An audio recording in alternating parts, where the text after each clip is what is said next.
ఈ కేసులో ఉన్న ప్రపంచ దిగ్గజాలెవరు? ఎప్స్టీన్ ఫైల్స్ లో ట్రంప్ పేరు ఎందుకు వినిపిస్తోంది? ఈ ప్రశ్నలే ఇప్పుడు ప్రపంచవ్యాప్తంగా కలకలం రేపుతున్నాయి. 2019లో జైల్లో ఎప్స్టీన్ మరణించాడు. కానీ అతని కథ అక్కడితో ముగిసిపోలేదు.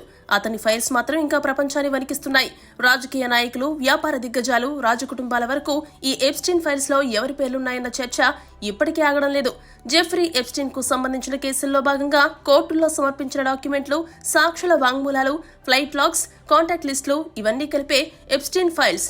ఈ ఫైల్స్ లో పేరు ఉండడం అంటే అవసరంగా నేరం చేశారని కాదు. కానీ ఈ కేసుతో వారు ఎలా సంబంధం కలిగి ఉన్నారన్న ప్రశ్నలు మాత్రం తీవ్ర చర్చకు దారితీస్తాయి. ఎప్స్టీన్ కు చెందిన లిటిల్ సెయింట్ జేమ్స్ అనే ప్రైవేట్ ఐలాండ్ ఈ కేసులో కీలకంగా మారింది. అలాగే అతని private jet Lolita express flight logs కారణంగా ప్రపంచ వ్యాప్తంగా వార్తల్లో నిలిచింది. ప్రభావశీలులు ఎటువంటి అధికారిక రికార్డులు లేకుండా ఈ జెట్లో తరచుగా ప్రయాణించారన్న ఆరోపణలు సంచలనంగా మారాయి. అయితే ఇంత కీలకమైన డాక్యుమెంట్లు ఎందుకు ఇన్నేళ్లు సీల్ చేసి ఉంచారన్నది ఇప్పటికీ సమాధానం లేని ప్రశ్న. న్యాయస్థానాలు బాధితుల గోప్యత, విచారణ ప్రక్రియలనే కారణాలుగా చెబుతున్నప్పటికీ శక్తివంతుల రక్షణ కోసమే ఈ ఆలస్యం జరిగిందన్న అనుమానాలు బలపడుతున్నాయి. 2019లో జెఫ్రీ ఎప్స్టీన్ జైల్లో మృతి చెందాడు. అధికారికంగా ఇది ఆత్మహత్యగా ప్రకటించారు. కానీ పనిచేయని సీసీ కెమెరాలు, సిబ్బంది నిర్లక్ష్యం, సేల్మెంట్ లేకపోవడం వంటి అంశాలు ఈ మరణంపై అనేక ప్రశ్నలు లేవనెత్తాయి.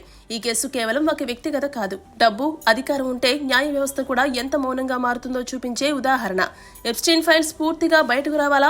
ఎప్స్టీన్ ఫైల్స్ బయటపడితే ముందుగా అరెస్ట్ అయ్యే ఆ ప్రముఖులు ఎవరు? ఈ కేసుతో అమెరికా అధ్యక్షుడు డొనాల్డ్ ట్రంప్, ఐటీ దిగ్గజం బిల్ గేట్స్ కు ఉన్న సంబంధం ఏంటి? మీ అభిప్రాయాన్ని కామెంట్ చేయండి.